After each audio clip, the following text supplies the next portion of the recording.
ഇവിടുന്ന് പുറത്തേക്ക് എത്താറുണ്ട്. തൗഫീഖ് നൽകണേ റഹ്മാനെ.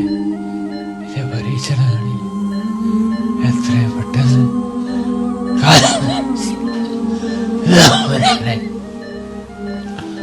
അല്ലാഹുവേ, എൻ്റെ മക്കളെ കണ്ടിട്ട് കുറേ ദിവസമായി.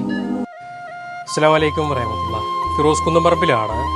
ഒരുപാട് സന്തോഷം നിറഞ്ഞ ഒരു നിമിഷമാണ്. കാരണം ഞാനിപ്പോൾ ഉള്ളത് കോഴിക്കോടാണ്. കോഴിക്കോട് പെരുമണ്ണിയിലെ ഫാസിൽ അലിൻ്റെ പഴയ വീഡിയോ നിങ്ങൾ കണ്ടല്ലോ.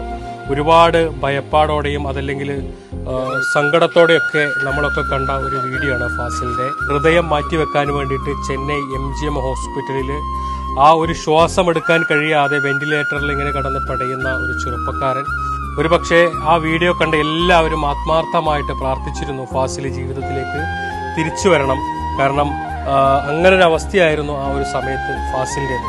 പക്ഷേ ഇന്ന് ആ അസുഖങ്ങളൊക്കെ മാറി ഹൃദയം മാറ്റിവെച്ച് നമ്മുടെ മുന്നിലിതാ ഇതേപോലെ നമ്മൾ ആ വീഡിയോയിൽ പറഞ്ഞതുപോലെ നമ്മളെ പോലെയൊക്കെ ആ ഒരു ചെറുപ്പക്കാരൻ ജീവിതത്തിലേക്ക് തിരിച്ചു വരട്ടെ എന്നാണ്. അങ്ങനെ ജീവിതത്തിലേക്ക് തിരിച്ചു വന്ന് ഫാസിൽ അലി നമ്മുടെ മുന്നിൽ ഇങ്ങനെ സന്തോഷത്തോടെ നിൽക്കുകയാണ്.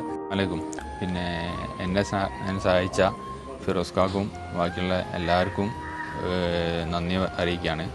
ജീവിതത്തിലേക്ക് അത്രയും കഷ്ടപ്പെട്ട സമയത്താണ് എന്തായാലും എല്ലാ കാര്യങ്ങളും ബുദ്ധിമുട്ടുകളൊക്കെ മാറി കിട്ടി. ഇനി പുറത്തിറങ്ങാനുള്ളൊരു സ്ഥിതിയിലേക്ക് ആയിക്കൊണ്ടിരിക്കുകയാണ്. സഹായിച്ച എല്ലാവർക്കും ഒരിക്കൽ കൂടി നന്ദി അറിയണം. ഞാൻ എന്നും പറയാറുള്ളത് പോലെ ഞങ്ങളുടെയൊക്കെ ജീവിതത്തിന്റെ ഈ യാത്രയിൽ ഞങ്ങളൊന്നും പ്രതീക്ഷിച്ചോടുന്നതല്ല, മറിച്ച് ഇതുപോലെ വേദനിച്ച് വിഷമിച്ച് നമുക്കിടയിൽ എത്രയോ ആളുകൾ കിടക്കുന്നുണ്ട്. നമ്മളെ കൊണ്ട് കഴിയുന്ന കഴിയുന്ന ജീവനുകളെ ജീവിതത്തിലേക്ക് തിരിച്ചു കൊണ്ടുവരിക എന്നൊരു ലക്ഷ്യം മാത്രമാണ് ഞങ്ങളുടെ എല്ലാവരുടെയും യാത്രയിലുള്ളത്. ആ യാത്രയുമായിട്ട് ഞങ്ങളിങ്ങനെ മുന്നോട്ട് പോകുമ്പോൾ നിങ്ങളെല്ലാവരും സഹായിക്കുന്ന സപ്പോർട്ട് ചെയ്യുന്നതിന്റെ ഭാഗമായിട്ടാണ് ആ യാത്രയും ഇതുപോലുള്ള ജീവനുകളെയൊക്കെ ഞങ്ങൾക്ക് തിരിച്ചു കൊണ്ടുവരാൻ സാധിക്കുന്നത്.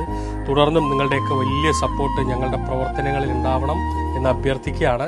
അസ്സലാമു അലൈക്കും വറഹ്മത്തുള്ളാഹി.